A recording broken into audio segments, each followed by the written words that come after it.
ভুল করেও বাড়ির রান্নাঘরে এই 3 ধরনের বাসন কখনোই উল্টো করে রাখবেন না, না হলে বাস্তুদোষ লেগে পথের ভিখারি হতে বেশি সময় লাগবে না।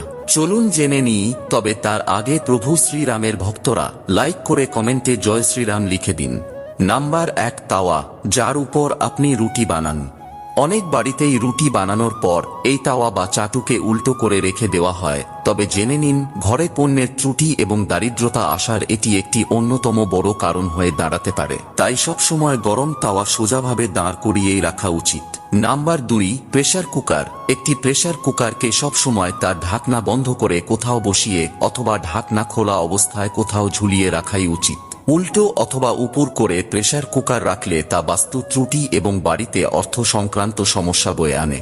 এবং নাম্বার 3, কড়া অথবা কড়াই। কড়াই সব সময় ঝুলিয়ে রাখাই উচিত, তা না হলে এই কড়া উল্টো করে রাখলে মৃত্যু পর্যন্ত দারিদ্রতা